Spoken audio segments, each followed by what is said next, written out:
verdade. Imparcialidade.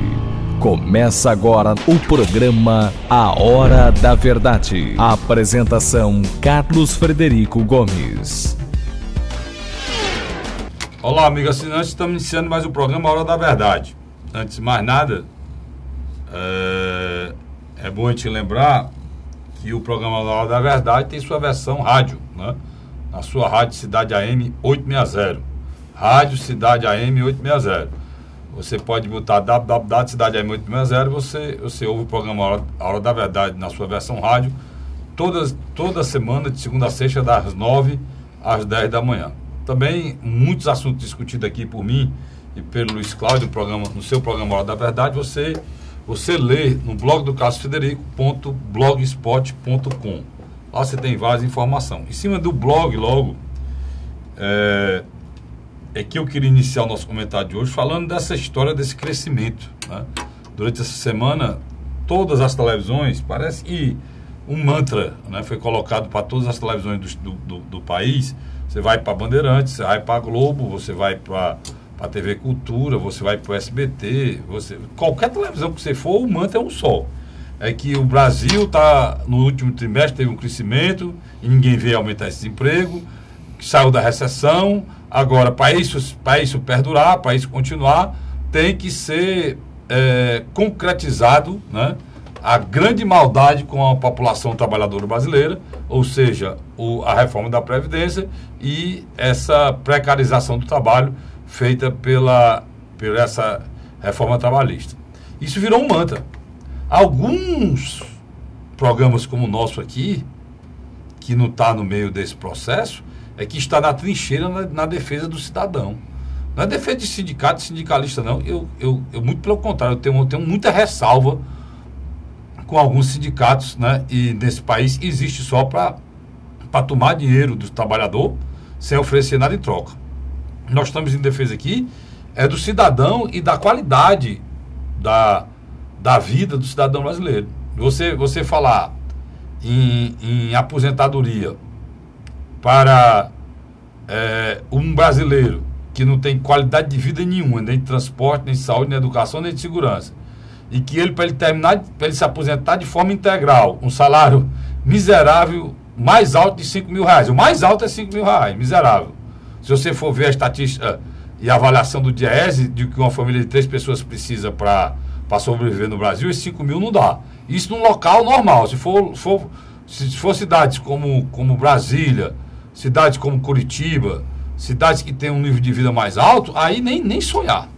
Então você vê, para que o cidadão ganhe esse valor, ele teria que trabalhar 65 anos, só que não é só 65 anos. Ele a sua aposentadoria aconteceria com 65 anos, mas ele teria que trabalhar no primeiro projeto 49. Aí agora estou sendo bonzinho, estou falando em 40. Você imagine, eu vou lhe dar um caso aqui. Você imagine um trabalhador da construção civil trabalhar 40 anos sem parar para poder se aposentar. Isso é uma coisa fora do conceito, cara. São 40 anos para ele ter uma aposentadoria integral. E você sabe que 40 anos ele teria que ter emprego sem parar nem um dia. Isso não existe, né? Isso não existe. O cara passa o trabalho um ano, passa 6 meses, passa um ano sem trabalhar, começa de novo. Para ele conseguir esses 40 anos de contribuição, ele vai ter que ir trabalhando, sabe o quê? Se ele começar com 20, ele vai ter que ir trabalhando a 65, 66, 67. Aonde é nesse país que se dá emprego para pessoas que têm mais de 40 anos? Onde é? Me diga esse local. Eu não conheço. Quando o cidadão tem 40 anos de idade, ele fica uma pessoa discriminada pelo mercado de trabalho. Isso é um fato aqui do nosso país. E quem governa esse país deveria saber disso. Quem fez a proposta deveria saber disso. Para junto com a proposta, ter colocado algumas cláusulas de incentivo para que houvesse a contratação de pessoas com idade acima de 40 anos.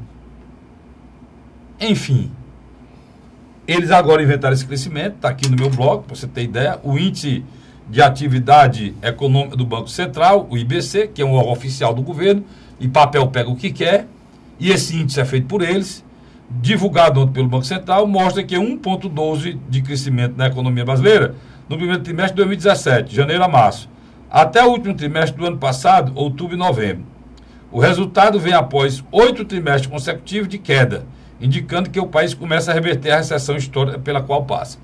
Quando a Dilma era presidente, vários índices foram questionados, inclusive por órgão do governo está sendo questionado. O IBGE maquiava informações. Isso aqui, para mim, não tem nada novidade de forma maquiada. Agora, isso aqui nada mais é que o seguinte: nós estamos todos dentro de um buraco, várias pessoas dentro do buraco, e alguns estão se mantendo, não estão afundando, porque abaixo deles tem muita gente que está sendo pisada. É a situação do Brasil hoje. Então, o cara que está um pouco mais acima desse buraco, disse assim: olha, eu arranjei um galho e vou sair. Só que para mim sair, eu tenho que pular aqui na cabeça de quem está embaixo, mas é o jeito, porque nós vamos sair do buraco, mas eu tenho que pisar mais em quem já está morto. É o que estão fazendo em relação à reforma da Previdência, em relação a esse crescimento mentiroso. O galho é o crescimento. Para dizer o seguinte: olha, começou o crescimento e para continuar, nós temos que votar as maldades que estão no Congresso Nacional, a reforma trabalhista e a reforma da Previdência. É nada mais, nada menos do que isso. O resto, tudo que você ouvir é mentira. Déficit da Previdência, mentira. Mentira. Só você olhar o que é retirado, os valores que é retirado, é desincompatibilizado através da DRU, os quase 500 bilhões de dívida de empresas que estão aí na ativa, o que dinheiro é retirado, que era para fazer parte desse processo, não estou nem falando em devolver o que foi tirado, não. E só pararem de tirar, né? Fazer a cobrança das dívidas realmente que deve ser feita. Você sabe o que é que estão querendo fazer agora? Quando a reforma da Previdência passar, Luiz, eles vão pegar os bancos, vão pegar a dívida da Previdência e vão privatizar para os bancos cobrarem. Ora, se os maiores devedores são os bancos, como é que eles vão cobrar ele mesmo, Luiz? Você já imaginou o negócio? É absurdo, né? Pois é, você imagina como é que está sendo tratado esse país. O que, na realidade, eu me convenci é que tem aí uma missão. Já disse aqui isso uma vez, vou repetir. O presidente Michel Temer tem uma missão. A missão é entregar essa reforma pronta para que não ameace os recursos que tem que ser pago todo ano, é quase tudo que é arrecadado no nosso país, pago pela população, para pagar juro. Então, o déficit da Previdência, a Previdência está aumentando, né? E o governo levando, e tirando da Previdência, aumentando, e se algum momento, por um mês ou outro, poderia, como o país não está mais crescendo, Luiz, numa economia dessa recessiva, a arrecadação está diminuindo, então o que poderia acontecer que o Brasil tinha que pagar 500 bilhões de juros de serviço da dívida e não ia poder pagar, ia poder pagar só 450. De onde vem esse dinheiro, Carlos? Aí ia tirar da onde? Ia tirar deles, 50 bilhões deles. E eles não aceitariam. E antes que isso possa acontecer, eles forçaram fazer a reforma da Previdência. Na realidade, necessita muito rápida de uma reforma política, né, Luiz? Eu acho que nós necessitamos mesmo de uma mudança de classe política. Acho que a grande verdade é essa. É uma reforma política total, inclusive com os membros que fazem parte dela hoje, né? Carlos, durante essa semana se comemorou os 365 dias de mandato de Michel Temer. Eu pessoalmente acho que não tem muito o que comemorar. E um ano de saudade da Dilma, né? Não, eu pessoalmente não tenho. Eu pensava que você ia dizer. Não tenho. Na minha avaliação, com todos os defeitos da qual esse governo tem. A gente ainda tem a sensação que está sendo governado. A área econômica com Henrique Meirelles, ela tem trabalhado. A gente ainda tem a sensação que está sendo governado. Porque na Dilma a gente sabia que estava à deriva. Há um controle, mais ou menos há um controle dos gastos, há um planejamento. Agora, não um planejamento a favor do povo. Esse é o grande problema, Luiz. O governo está aí, ele está trabalhando... Ele tem diretrizes, mas não tem... Ele está trabalhando muito a favor do mercado. Se for feita uma avaliação... Mas só o mercado. Nem as indústrias, não. Setor produtivo não. Ele está literalmente ajudando muito mais aos bancos, ao capital financeiro. Ao banco, à bolsa. Você concorda com você? A bolsa não parou de subir depois que ele assumiu o governo. A bolsa não para de subir não depois que assumiu o governo. Sem dúvida. Os bancos do Brasil estão cada dia que passa uma saúde financeira maior. E tem que investidor querendo vir para cá. Porque sabe que o governo está entregue a uma pessoa deles, que é o Henrique Meirelles. O Henrique Meirelles, Luiz, tu sabe. Se você for escolher 20 caras que tem um respeito do mercado internacional, ele estará no meio dos 20. Sem dúvida, sem dúvida. Se você entender e escolher 20 caras que estão no esquema dos grandes investimentos internacional, ele está no meio dos 20. Não é que ele está no meio dos 20 para agradar o Brasil, não. Ele é aquele cara que representa a América Latina e que conhece e pode ajudar a turma lá em cima que tem dinheiro, né? Esse é o fato. E é preciso que a gente diga isso com muita clareza. Porque o grande problema hoje no Brasil, e aí eu tenho que dar o braço a torcer a uma candidatura que fala nisso, e a única candidatura que fala nisso, que é preciso rever isso, é o ex-ministro Ciro Gomes. Porque isso é uma coisa tão séria que nenhum presidente mexeu.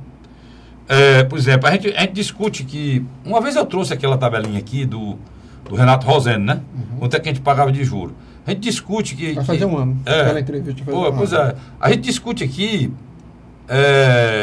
vou trazer de novo o Renato aqui para falar sobre isso. A gente discute aqui... Não, são 200 bilhões para saúde, 160 bilhões para educação, e está faltando recursos. Aí você vê, serviço da dívida, no ano, 900 bilhões. Que país é esse, rapaz? O pior, Luiz, os outros países pagam, mas eles só pagam depois de devolver à população, em forma de serviço, o imposto que lhe foi cobrado. O dinheiro, o governo não tem um tostão não, Luiz. Tem não.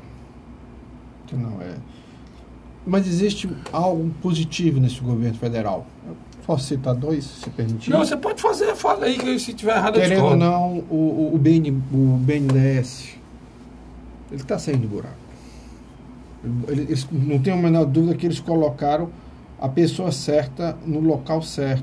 O BNDES foi usado de forma irresponsável, Luiz. A Maria Silvia Bastos, o BNDES foi usado de forma irresponsável durante muito tempo no governo Lula e no governo Dilma.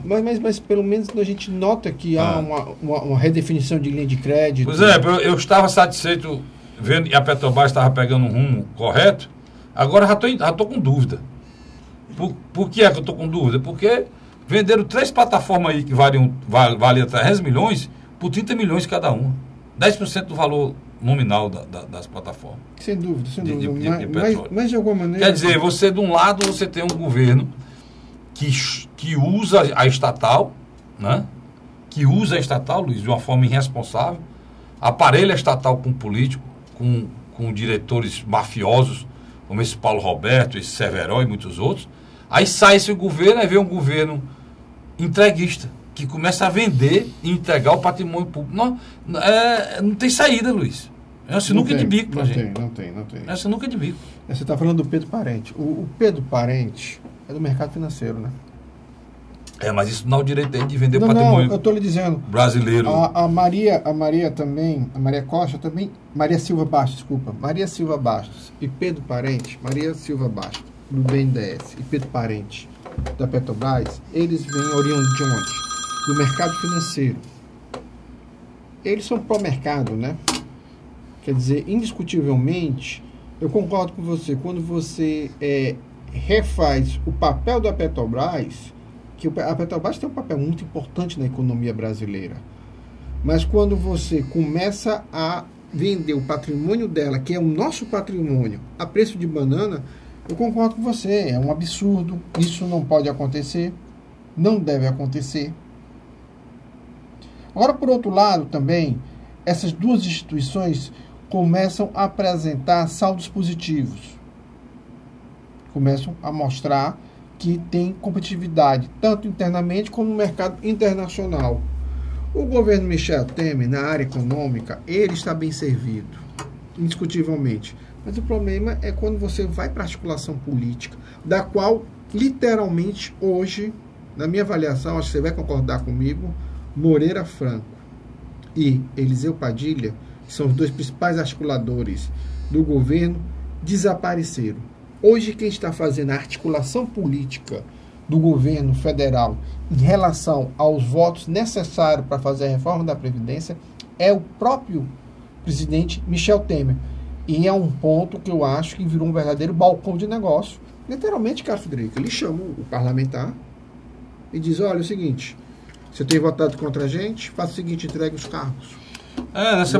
Nessa brincadeira aí, o senhor Michel Temer, a última notícia que está até errada aqui, esse sobre botar o refis no mês, ele já vai torrando 60 bilhões.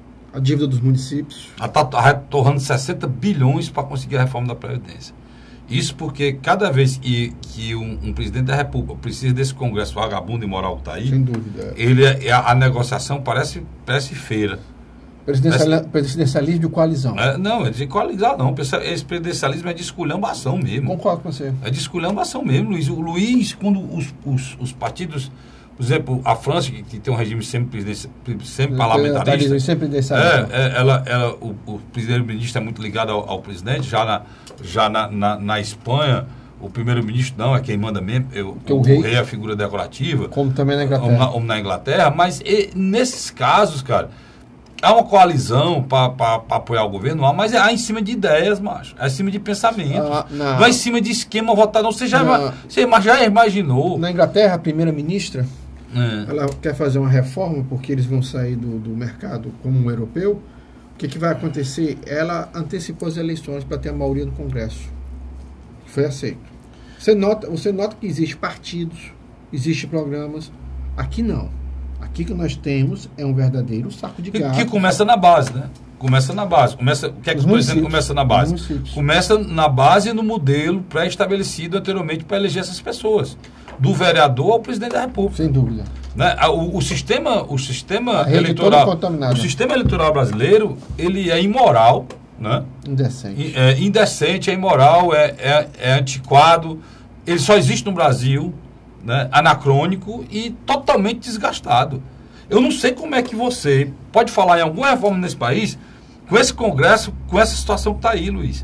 O que é que a gente esperava? Eu, pelo menos, esperava depois do processo de impeachment. E vamos fazer esse corte que você fez e está fazendo um ano, né, de governo o Michel Temer e fazendo um ano que a Dilma saiu. O que é que eu esperava? Eu vou dizer para você, Luiz, o que a gente esperava que esse governo poderia fazer, né, uma saída da presidente Dilma, mas só no próximo bloco. Eu vou com um rápido intervalo, volto já. Não sai daí, não. A Hora da Verdade.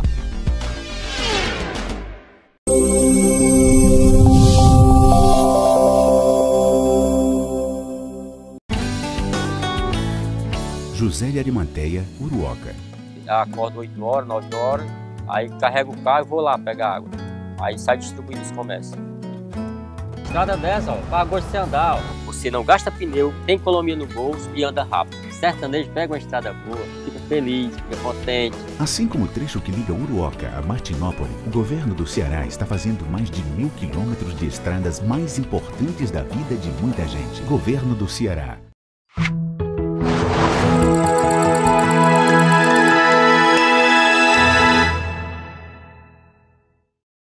A Hora da Verdade. Estamos de volta agora para o segundo bloco do nosso programa A Hora da Verdade. E eu deixei no bloco anterior, Luiz, e fiz o corte, estou lembrando esse corte aqui, que nesse segundo bloco nós vamos falar do que o cidadão brasileiro que foi à rua, né? E aí, sem nenhuma...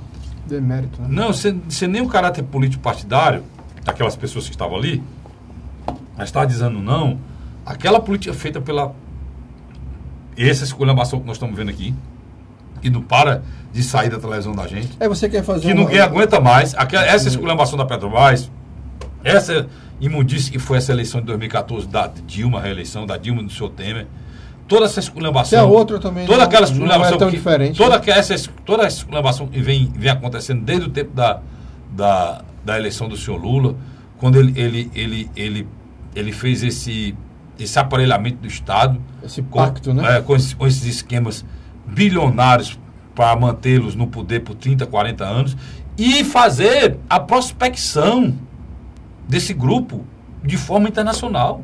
Você sabia que hoje o Brasil está havendo uma investigação internacional em relação à corrupção no Brasil, né? Sem dúvida. Está tendo investigação nos Estados Unidos por conta da Odebrecht, está tendo investigação da Odebrecht na África, em Angola, está tendo na América Central, em vários países, está tendo aqui na Venezuela, está tendo no mundo todo. Né? Então, essa estrutura de poder criminosa que foi montada em cima principalmente das estatais no Brasil, que o Brasil, uma coisa muito certa, o Ciro disse, o Brasil tinha um know-how em termos de empreiteira do mundo. As empreiteiras do Brasil eram grandes empreiteiras. Só que de tão grande viraram também gigantescas em corrupção. E o que é que o povo foi fazer na rua? O que motivou a ter 1 milhão de pessoas na Paulista, Luiz? Né? Qual era o sentido daquele povo? Era partidário? Era movimento vem pra rua? Não, olha, era isso? Não. Vamos com Me calma. diga o que é que você acha. Vamos com calma. Em 2013, quando Dilma Rousseff faz a abertura daqueles Jogos das Américas, né? Que vieram alguns times, era a véspera da Copa do Mundo de 2014. A Copa das Confederações. O que aconteceu? Se chegou à conclusão de que muitas das obras que foram prometidas de infraestrutura, principalmente de mobilidade urbana, não iriam ser finalizadas. E já começava uma percepção que elas eram muito caras do que se estava se projetando. Exagerada também. Não foi os 20 centavos de São Paulo. Além de exagerada... As pessoas começaram a sair na rua.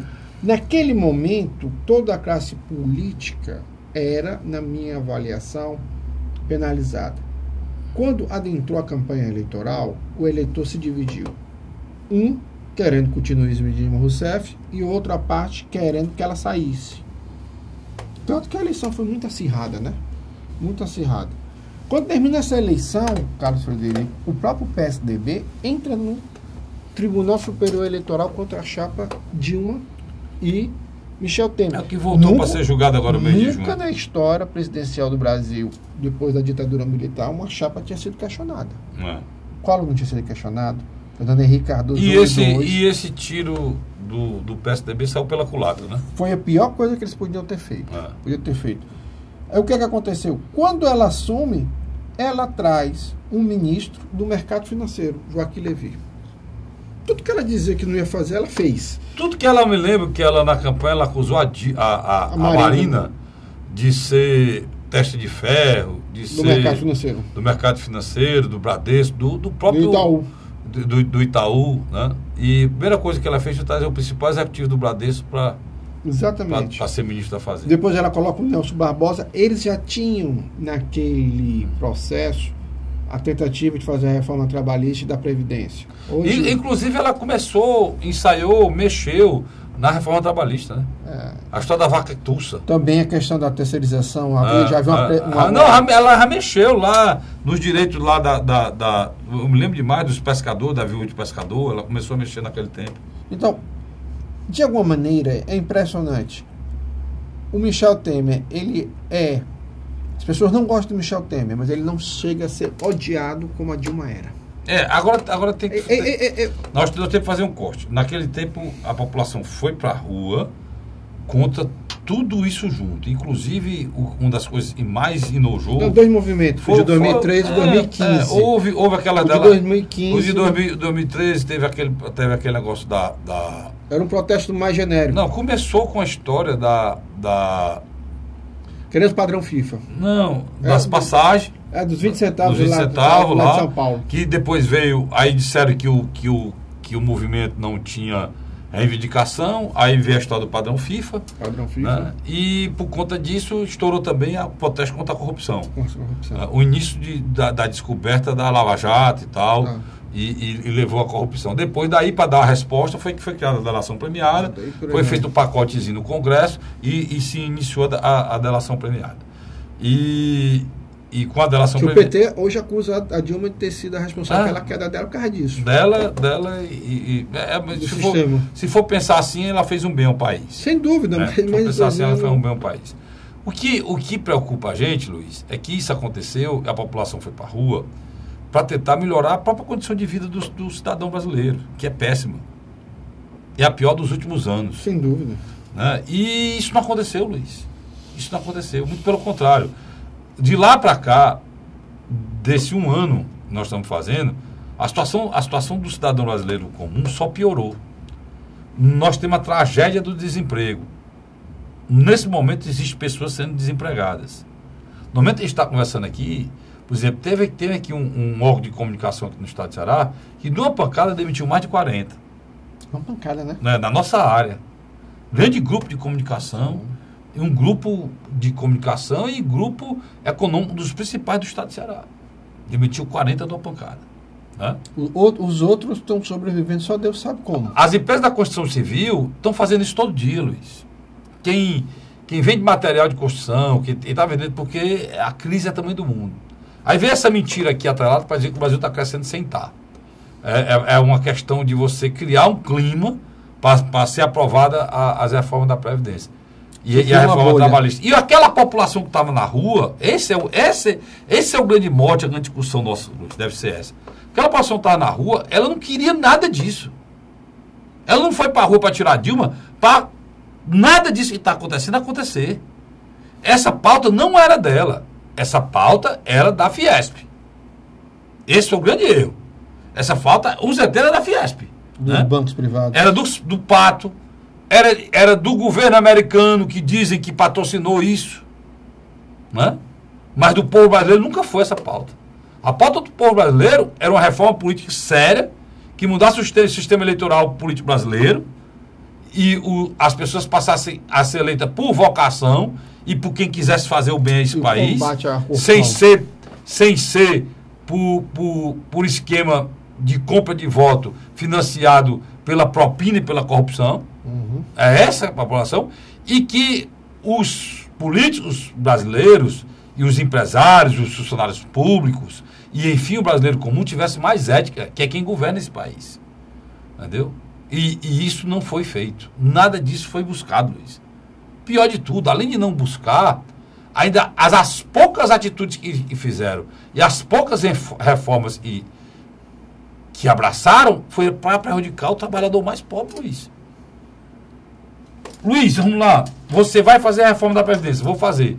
Mas antes de fazer a reforma da Previdência, eu tenho que resolver problemas aqui para me dar credibilidade. Ou seja, eu tenho que arrecadar melhor.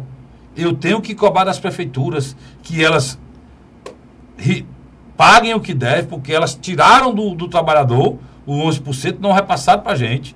Nós temos que cobrar dos bancos que eles paguem o que deve, que eles têm dinheiro, porque eles estão devendo a Previdência. Nós temos que cobrar das empresas insolventes que têm dinheiro e estão vendendo patrimônio para pagar as contas e a Previdência não está no meio dessa conta.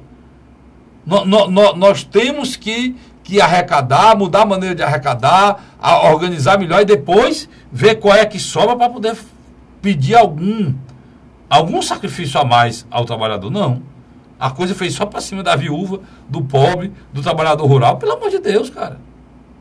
Né? Eles foram exatamente na contramão do que a população estava na rua. De quem não pode se defender, né? E de quem não tem como se defender. Vou dar um exemplo para vocês. Os policiais legislativos lá do Congresso, Luiz, eles conseguiram 55% para aposentadoria. 55 anos. Por quê? Porque eles ameaçaram lá e conseguiram. O pessoal do... Meu nome é esse pessoal do... Trabalha em presídios também. Que trabalha em presídio, agente prisional, não foi na comissão, mas já está certo de ir agora na votação. Eles quebraram. Quebraram o Congresso e vai para a votação. Os prefeitos estão conseguindo uma isenção aí e não vão pagar o juro do dinheiro que eles roubaram do INSS e vão ganhar não sei quantos anos aí para pagar. Dá nem para ter ideia, mais de 20 anos para pagar. O agronegócio parece que vai pagar menos do que pagava em relação à contribuição lá para o trabalhador rural. Agora, Carlos, a caixa preta da JBS é uma coisa assustadora, né? Cada vez mais, quando a coisa está vindo à tona, as ações da Polícia Federal... Do Sim, começou, mas já foi feita delação, tem alguma novidade? Já houve outras prisões. Sim. Principalmente voltada à questão para resolver a questão da carne podre. E também foram muitos funcionários presos, né? De novo. Também né? de novo. Quer dizer, a polícia voltou de novo a agir. Existe um Brasil que funciona, que quer acabar com a corrupção. Aí ninguém pode negar o belo trabalho do Ministério Público, da Polícia Federal, da Receita Federal. Mas, por outro lado, nós temos, dentro desse mesmo governo, setores que querem manter o Estado como está, para manter suas regalias. Isso é absurdo, cara, Frederico. Mas a gente já está sentindo, eu sinto o cheiro há muito tempo já de um acordão sendo maturado aí. Você já sabe também essas tentativa de esvaziar o Lava Jato. Essas prisões, a gente sabe esse processo lá no Supremo leva no mínimo 2 anos, no mínimo 2, 3 anos.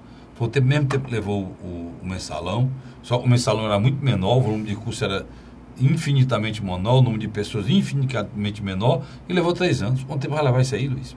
Para sair a coordenação? Quer dizer, o que a gente precisa mesmo, Luiz, e aí eu nunca pensei em dizer isso, mas eu hoje digo, o que precisa mesmo é que hoje a classe política bota na cabeça, nós precisamos mudar, fazer uma emenda constitucional agora, antecipando as eleições para presidente da República. O Assembleia do Rio de Janeiro deu um cheque em branco na mão de um pezão. Pois é. Um cara que devia estar atrás das grades, junto com o Sérgio Cabral, o Carlos Frederico. Só no Brasil mesmo, não existe por isso. falar nisso, aqui no blog do casturico.blogspot.com, você lê uma matéria que tem aqui que está dizendo isso aí: ladrão que rouba pezão tem 100 anos de perdão. É porque o pezão assaltaram o apartamento dele. Mas aí a manchete é essa: ladrão que rouba pezão tem 100 anos de perdão. Porque o pezão nada mais é do que a figura que ficou o Sérgio Cabral com um pouco mais moreno e um pouco mais alto. Fica, né? Pois é, tá aí o blog aí, o Vicente vai fechar aqui para você dar uma olhadinha.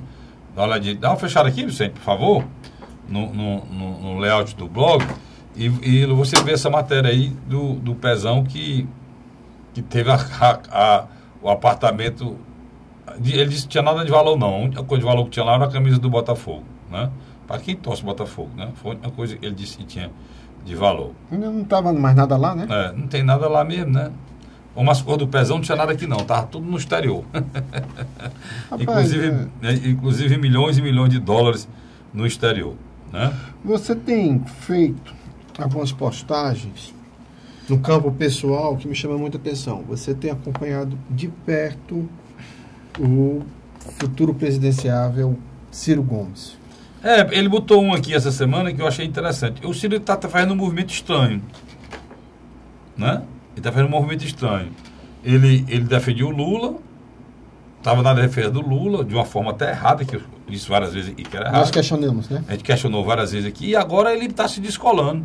Por exemplo, no blog aqui, Luiz, tem uma matéria que fala aqui, até ler para vocês. A matéria é a seguinte, ó: Ciro Gomes discursou durante... Foi muito prestigiado, né? Ele foi... Houve uma discussão na Universidade de Oxford, lá, sobre o Brasil, lá na Inglaterra. Oxford, desculpa, na Inglaterra. E um dos palestrantes, o Moro também esteve lá, né? Vários estiveram lá. E um dos palestrantes foi o Ciro Gomes. O Ciro. E lá, negando que o Congresso seja responsável único por vício do sistema político brasileiro, o ex-ministro Ciro Gomes criticou neste domingo, 14, agora passado, a ausência de iniciativa dos presidentes por reformas significativas. Ele, abre aspas, e diz o seguinte: não houve uma proposta sequer que a gente possa dizer. Eu concordo com isso aqui. Uma proposta sequer que a gente possa dizer: olha, eles propuseram, mas o Congresso não aprovou. Citando o caso do ex-presidente Lula, o pré-candidato à presidência pelo PDT, ironizou e disse que a única reforma relevante que o petista propôs foi o sistema de tomada de 3 pinos. Esse sistema de tomada na sua casa, isso era 2 pinos, agora onde você vai comprar o interruptor, aí mudou. Ele diz aqui: adotado durante o seu governo, sem quaisquer grande inovação política, tributária, trabalhista ou previdenciária. Verdadeiro isso aqui. O Lula governou durante 8 anos e com muita credibilidade, Luiz, e não propôs reforma nenhuma, né? Nenhuma. Reforma mesmo que valeu para o país todo é que o Temer não vai poder não vai poder desfazer tão fácil a tomada de 3 pinos e mais nada, disse Ciro. Durante o Brasil Fórum, o K, realizado neste domingo, dia 14, na sede da Universidade de Oxford, em Londres, como eu falei, lá na Inglaterra. O ex-ministro também criticou o ex-presidente Fernando Collor de Mello e Fernando Henrique Cardoso, que não teriam usado o cheque em branco do primeiro ano de mandato para apresentar reformas ao país. A única coisa que a FHC fez com esse momento mágico foi tirar da Constituição a diferença entre empresa nacional e estrangeira lotada no Brasil. E é um fato isso aqui. É um fato. O ex-ministro e ex-governador Ciro Gomes, e provável candidato a presidente pelo Partido Democrático Trabalhista, ele, como você deixou bem claro, ele se deslocou mesmo do Lula e daquele bloco mais próximo do Lula, como o PCdoB e outros partidos e outras figuras. Eu acho que ele está procurando uma espécie do caminho do meio. Em que aspecto? Com a vitória na França de um candidato de centro, eu acho que o Ciro procura agora ocupar esse espaço aqui no Brasil, para tentar atrair tanto o eleitor de centro-esquerda como de centro-direita, que também não quer mais candidaturas radicais, não quer discursos que só agridam, também quer posturas construtivas. O problema do Ciro, na minha avaliação, é que ele é uma pessoa altamente inteligente, isso é inquestionável, mas às vezes o temperamento dele o atrapalha, né, Carlos Frederico? O principal jornal do país, de uma forma rotina, Luiz, você disse que eu estava postando com o do Ciro, não, uma da base de informação minha do meu blog é a Folha de São Paulo. A Folha de São Paulo tem informação, uma velocidade muito grande, o Sistema UOL, Folha de São Paulo e muitos outros. E eu venho notando que nos últimos meses, né, no último mês principalmente, vem tendo postagem na Folha de São Paulo de uma forma muito frequente sobre o Ciro. Não sei se você tem notado isso. Não, mas é porque o Ciro também mudou o discurso. O Ciro saiu de um processo de acusar o governo que está hoje de plantão de golpista para um posicionamento de uma oposição mais racional. Ele está atacando alguns pontos que deixam a opinião pública contra o governo federal. Reforma trabalhista, reforma da Previdência. Outra coisa, o Ciro tem uma vantagem que o Lula não tem. O Lula não pode nem fazer campanha porque ele está passando mais tempo com seus advogados tentando se livrar da cadeia do que simplesmente poder montando palanque. Demais. Você vê até o tempo da confusão. Agora mesmo está aqui na Folha de São Paulo e a foto de Lula e o sócio da OAS em sítio de Atibaia anexado ao processo Lava Jato, né? A foto de onde que não foi, que não ia, não tinha nada a ver, era do homem. Tá ele e o pessoal da OAS lá junto na reforma. Quer dizer, Carlos, as provas vão aparecendo, né, Luiz? As coisas vão se desmanchando. Por exemplo, o marqueteiro João Santana divulgou nota na quarta-feira passada agora, afirmando que o ex-ministro da Justiça, José Eduardo Cardoso, mente de forma deslavada, no intuito de defender a ex-presidente Dilma Rousseff. Na nota, Santana reafirma ter sido avisado pela então presidente, em fevereiro de 2016, que havia contra ele e sua mulher, Mônica Moro, um mandato de prisão relativo a investigações da Operação Lava Jato. Santana classifica como grotesca e absurda a entrevista dada para o Cardoso ao jornal O Globo, em que ele rebate a acusação do casal contra a ex-presidente. O ex-ministro que chefiou a defesa da Dilma durante o processo de impeachment já havia feito manifestações de direito na entrevista na Folha, publicada na última sexta-feira. Ele diz assim, o Santana: a grotesca e absurda entrevista do advogado José Eduardo Cardoso ao Globo faz-me romper o compromisso que ele tinha comigo mesmo, de somente tratar dos termos da colaboração minha e da Mônica no nome da Justiça. Diz Santana no início da nota, afirmando que já mentiu para defender Dilma, jamais para acusá-la. Viu? Já menti para defender, jamais para acusá-la. Lamento por tudo que ela, Mônica e eu estamos passando. A vida nos impõe momentos e verdades cruéis. E é verdade isso aqui, Luiz. Os detalhes são muito os detalhes são muito profundos, muito fortes para que essa mentira seja inventada. Sabe que coisa inventada no Carlos Cardoso, para que essas delações. Tudo isso aqui é comprovado. Eu estou me lembrando quando o Lula deu depoimento ao Moro, né? Que ele perguntou: só esteve com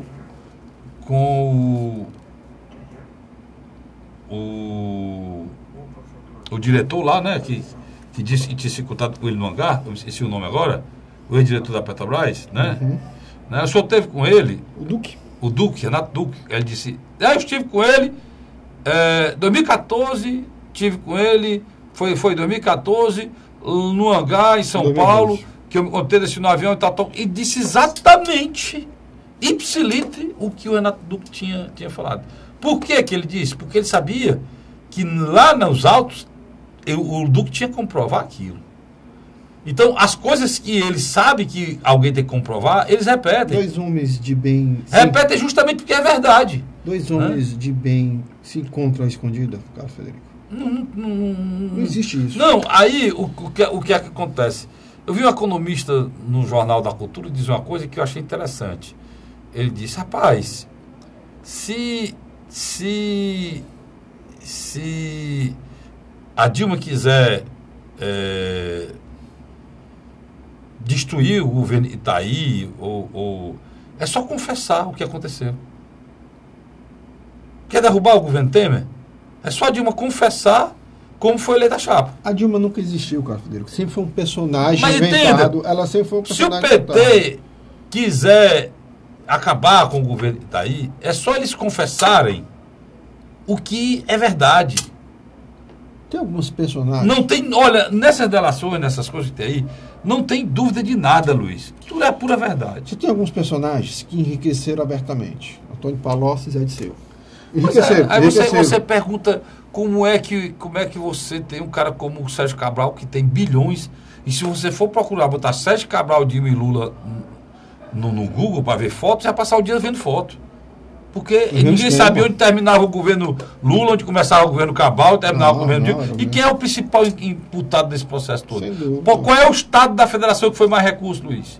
Da Copa, de Olimpíadas, né? Sem dúvida, sem dúvida. Onde as empreiteiras trabalharam mais? Sem dúvida. Você tem figuras como Zé Disseu e Palocci que enriqueceram abertamente. Você tem figuras que não enriqueceram, mas deixaram e contribuíram para ver esse roubo aos cofres públicos. Citar um Genuíno. Vou citar outro agora. O próprio ex-ministro da Fazenda do governo Lula e Dilma, o italiano, né, como a turma brinca, o pós-italiano. Palocci. Não, tinha o Palocci, logo depois assumiu. Me faltou agora o nome, Carlinhos. Edinho. Não, o ministro da Economia. Ah, o Manteiga. O Manteiga. Guido Manteiga. Então, o que aconteceu? Você pega um Guido Manteiga, você não pode acusar ele que ele está um homem rico. Ele não está um homem rico. Ele ajudou o esquema a roubar o Estado. Ou a gente não pode dizer também que o Vacari, que eu acho que vai passar mais tempo na cadeira, está rico. Ele ajudou o esquema. Ele ajudou o esquema. Ele foi a pessoa do presidente Lula para fazer o esquema. Eu acho que a Dilma está nesse aspecto. Eu acho também. A Dilma ajudou. A Dilma ajudou e aceitou o esquema que estava montado, cara. Pronto. Só que teve um dado momento, quando você fala em João Santana, não, aí já tem a participação dela direta. E foi na reeleição dela, que ela já estava longe do Lula. E todo o esquema do João Santana foi feito sem o Lula. O Lula já está isento do João Santana. Você sabe disso, né? Sim, você sabe que a reeleição da Dilma, ela não teve a participação direta do presidente Lula. Né? Ela teve depois de um tempo, mas teve relutância, né? A presidente Dilma teve que trabalhar com o Cardoso e com muitos outros, com o próprio Mercadante. O ex-ministro, essa história do o ex-ministro da Justiça, na última quarta-feira, deu uma entrevista ao jornal o Globo, Carlos. Carlos, ele não está mais defendendo a Dilma com isso de não. José Eduardo Cardoso. Não, mas saiu na defesa que em relação... Não, ele atacou o casal. O casal. Mas quando ele é questionado sobre a presidente Lula, ex-presidente Dilma e o PT, você já nota uma mudança de discurso dele. Tá entendendo? O que acontece? Tudo ao redor do Lula começa a se desmontar. Vai ter muito deputado e parlamentar petista que está só esperando a janela, Carlos Frederico. Qual? Quer ver um caso aqui no estado do Ceará? No PSB, né? Ele pode falar agora ou no próximo bloco. PSB. Não sei como é que está aí o tempo. Nós vamos para o próximo bloco. Você vai falar do PSB que estava com o Danilo Forte, não está mais? Que o Zé aí está querendo ir para lá. Os petistas. E o Danilo... Vamos falar um pouco da nossa... Nosso movimento aqui tupiniquim do Ceará, né? Já sai daí não. A gente volta já falando na nossa Ceará aqui, tá bom? Sai daí. A Hora da Verdade.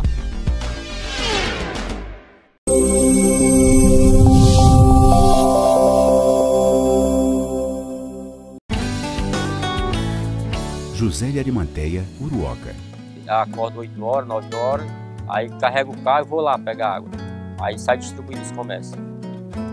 Estrada dessa, ó, para gosto de você andar, ó. Você não gasta pneu, tem economia no bolso e anda rápido. Sertanejo pega uma estrada boa, fica feliz, fica contente. Assim como o trecho que liga Uruoca a Martinópole, o governo do Ceará está fazendo mais de 1.000 quilômetros de estradas mais importantes da vida de muita gente. Governo do Ceará.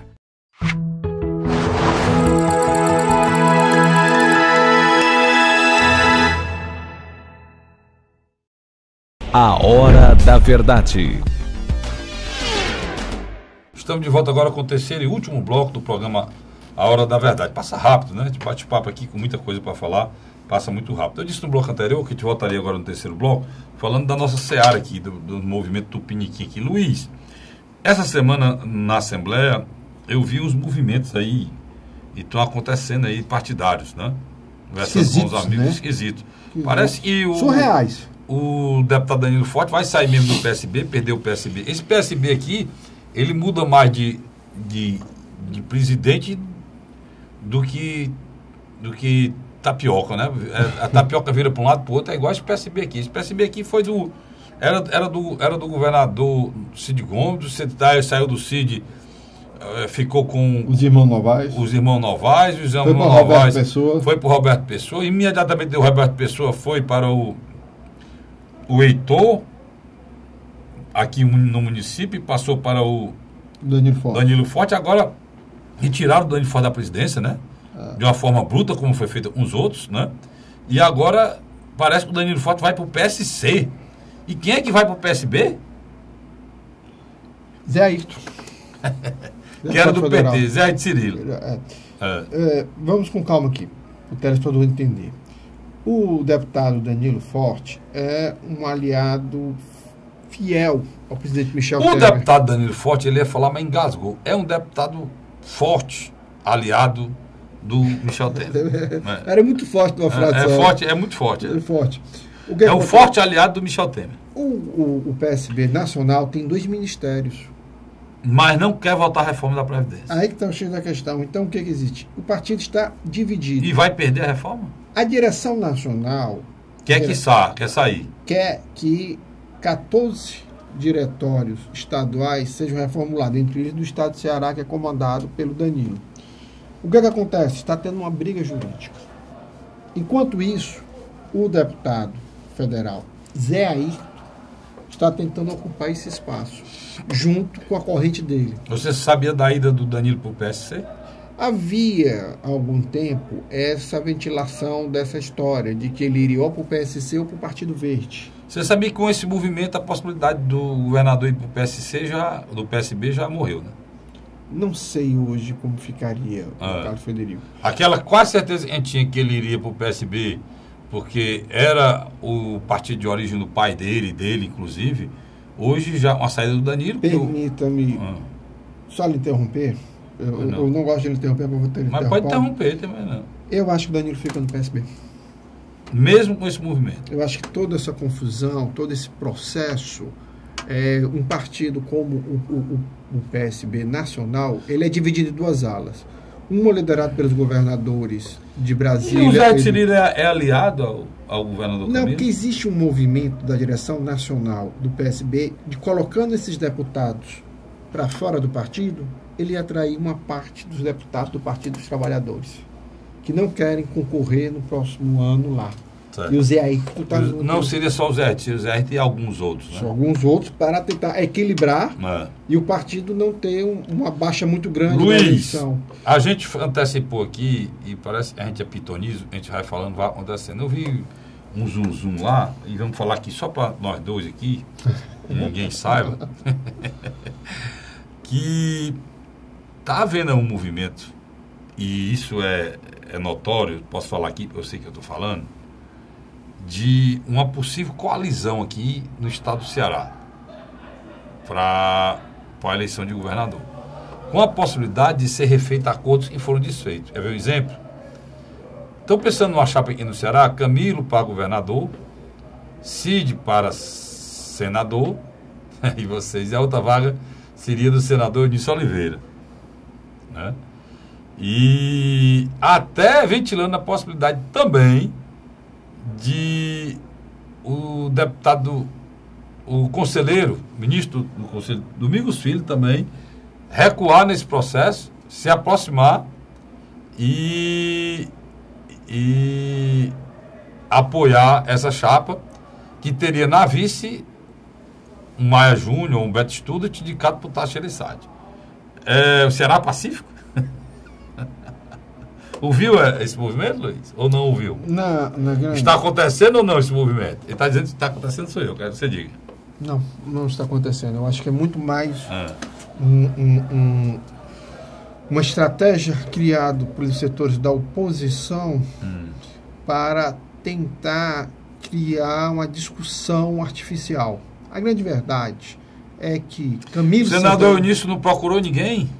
O senador Eunício hoje tem uma agenda... Não, ele não, estou falando ele não. O emissário dele não procurou ninguém do Camilo Santana com a possibilidade de ventilar, de ele ser candidato a senador. Olha, vamos fazer um raciocínio aqui, uma ilação aqui, um raciocínio hipotético aqui. O que aconteceria se o senador Eunício voltasse para o leito do Rio, que ele estava, que era no grupo do governador Camilo Santana, antes da eleição, né? Que é o grupo do ex-governador Cid Gomes? O que aconteceria? Era quase certa a sua reeleição para o Senado, você discorda? Não acho que hoje teríamos uma certeza tão absoluta. Não, olha aí, Luiz. O único candidato que foi eleito sem o apoio do governador, na história do Ceará, só teve dois. O Carlos Gereissati e o Tasso Gereissati. E a outra que o Tasso concorreu, perdeu. Então, é uma coisa, não só aqui, como no Brasil todo. Geralmente, os candidatos majoritários do governador, geralmente é que tem chance. Então, o governador, ele é um dos francos favoritos a ganhar a eleição, mesmo porque não tem nem outro nome posto, né? Então, é a possibilidade. Mas eu vou explicar... Se o senador Eunício for candidato contra o governador, é uma coisa, ele sendo a favor com o governador, você está pegando o que tinha de antagonismo. Eu não estou dizendo que o governador garantiu a eleição dele, não, mas eu estou pegando... Ele hoje é a oposição mais forte ao governador. Se ele se alia ao governador, ele traz no mínimo 30%, 40% desse povo. Vamos supor que 60% fique lá, porque não tolera o grupo do governador. Mas você soma um governador que teve 50% mais foi eleito. E você agrega 30%, sobra o quê? Eu estou dando um exemplo. Então, isso garantia a reeleição dele e a possibilidade dele ser reeleito presidente do Congresso. Coisa que lhe daria, Luiz, mais 2 anos à frente do Congresso Nacional, ao Senado e Congresso Nacional. Do Congresso Nacional, e lhe daria também fórum privilegiado, mesmo com a reforma que está aí em relação a essas acusações que tem dele da Lava Jato. Deixa-me colocar, porque eu acho que não ajudaria muito. O que aconteceu? A liderança do Eunício de Oliveira, ela começa, a crescente dela, principalmente com a eleição de Cid Gomes ao governo do Estado. Tanto que em 2006... Tu está voltando lá atrás, Luiz? Não, estou voltando lá atrás. Vamos embora mais rápido. Em 2010, quando ele se elege senador, com a votação maior do que a do governo, do que a reeleição do Cid, ele ali se cacifou. Ele estava no auge do processo. Em 2014... Aquilo é natural acontecer isso, em porque 2014, o candidato que era contra ele era muito fraco. Em 2014, quando ele fez a ruptura com o Cid Gomes, fez tarde, fez muito em cima da eleição. Sim. Mesmo assim, ele conseguiu cooptar uma parte do eleitorado, que já votava contra Camilo e Cid, uma parte do eleitorado que poderia ter votado em Camilo, mas fez a opção por ele. Tanto que ele teve 47% a 48% dos votos. Só que agora, Carlos Frederico, ele fazer essa engenharia política e eleitoral numa véspera... Não é véspera, não. 2018, mas está longe, irmão. 2018 esse raciocínio valeria se isso fosse no próximo ano. Mas agora tem tempo demais para que isso seja digerido. Só se, tudo bem, partindo do seu pressuposto, ele teria agora que reverter o papel de oposicionista para ser um parceiro Luiz, de primeira ordem Luiz, de Camilo eu vou lhe Santana. fazer uma pergunta aqui. Agora, Não vá negócio de flutuar, não, e lá no centro me fala a verdade. Você acha que o Eunício tem coragem e vontade hoje de se candidatar ao governo do Estado? não. Pronto. Uma situação que aconteceu com ele? Não. Eu não vejo também ele sendo candidato Ao apoiado Senado. pelo Camilo. Eu não vejo uma eleição tão fácil. Sim. Aí me deu outro nome que poderá ser candidato. É o Capitão Wagner ao governo? O Eunício. Cadê a musculatura? Me diga, olha, vamos supor que o Eunício. Eu concordo. O Eunício Concordo saia, com você. o Eunício saia e faça esse acordão. Cadê a musculatura da oposição para lançar Concordo candidato? com você. Mas, Porque a musculatura qual é, para você entender? A musculatura é o PMDB, que tem diretório em todos os municípios do estado de Ceará. o Eunício Entendeu? e o Domingos Filho, eles só tem um problema bem objetivo em comum. Isso é água e óleo, se mistura não, se Tudo mistura. bem, o Domingos Filho e o Eunício tem um problema em comum. Não é Camilo Santana, não. É Tássio Gereissati. E Tajereçado está longe dos dois. Longe, não, distante. É, distante. Distante. E por que eu estou dizendo isso? Porque Distante. o Camilo pode pensar em ir atrás dessa vaga, porque o Tássio já está lá, não está atrás dessa vaga. O que eu acho que irá acontecer, se houver esse acordão, o Tássio vai indicar o vice do Camilo. Sem dúvida. E o vice do Camilo é quem vai ficar com o governo do Estado na mão. Porque o Camilo sai para o Senado, na última vaga que tiver. Daqui 4 anos, se ele for reeleito. E aí o Tássio voltaria a ter, o grupo do Tássio Gereissati, o governo do Estado do Ceará. Esse é um movimento político que é feito dessa maneira, né? Para você poder entender como é que é feita essas conjecturas aí para o futuro. Mas ainda tem quem fale que o Domingos Filho poderia se aliar nesse processo. Agora, Qual seria a moeda do Domingos Filho? Domingos Filho lançaria a sua esposa, a candidata a deputada estadual, a Patrícia, que rodou na eleição lá em Itauá, e ela teria de presente a presidência do Poder Legislativo do Estado de Ceará, Mas presidente só, da Assembleia. aí só funcionaria como? Se Tássio Gereissati fosse o candidato ao governo do Estado. Coisa que Eu não vejo. Eu também não vejo. Eu não enxergo. Pela proximidade hoje de Tássio Gereissati Aí, do governador Camilo. nesse universo, sim, Eunício teria chance de se eleger com facilidade ao Senado.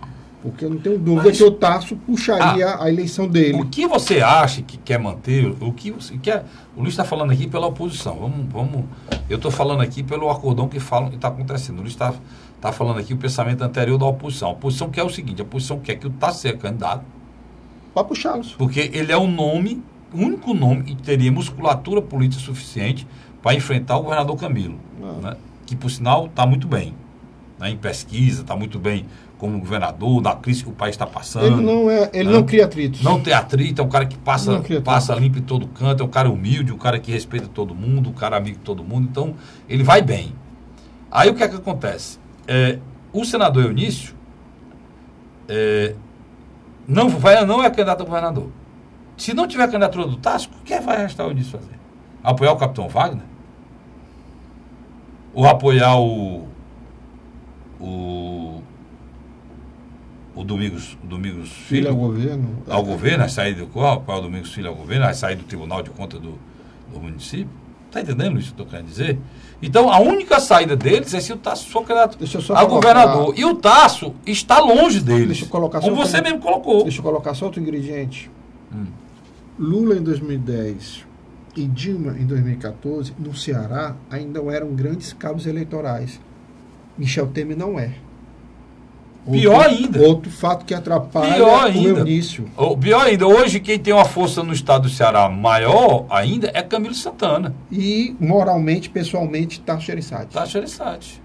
Que está muito mais próximo do Camilo do que do Eunício. Eu não tenho a menor dúvida sobre isso. Então esse é o problema, Luiz. A única saída aqui, por isso que eu puxei essa história desse acordão, porque a única saída aqui, porque lembre, cara, quem brigou com o Cid não brigou com o Eunício.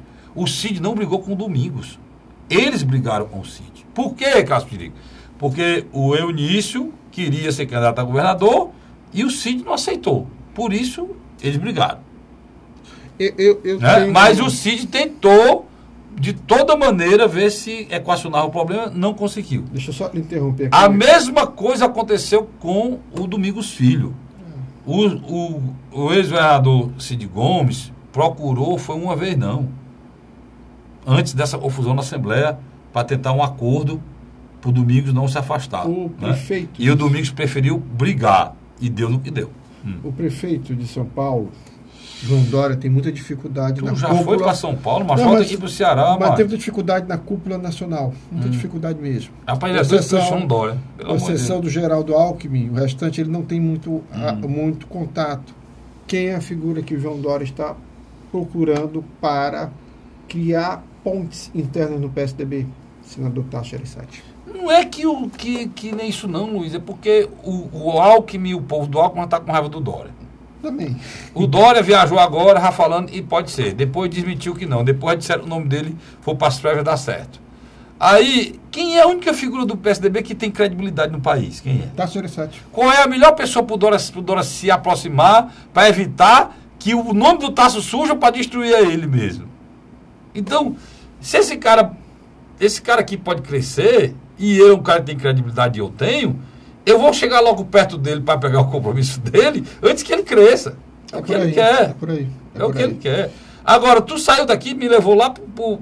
Não, mas é São Paulo, mas era necessário a gente fazer essa reflexão, porque o Tasso Gereissati é inacreditável. Ele consegue... Então as pessoas estão querendo hoje, que o Tasso seja candidato a governador, quando o Tasso é uma figura muito mais nacional do que do Ceará. Lembrando uma coisa, eu só tenho 1 minuto, mas eu quero lembrar uma coisa aqui. Existe a possibilidade, que é mentirosa, mas vocês vão ouvir nos jornais, de afastamento dessa chapa, né? Vamos começar de novo. Agora começaram. Julgamento, tudo mentira. Vamos prorrogar isso até o final. Mas se isso acontecer, você sabe que a figura mais lembrada para no relógio eleitoral ser eleito presidente da República é Tasso Gereissati. Inclusive lá no Senado, tá certo? Mas só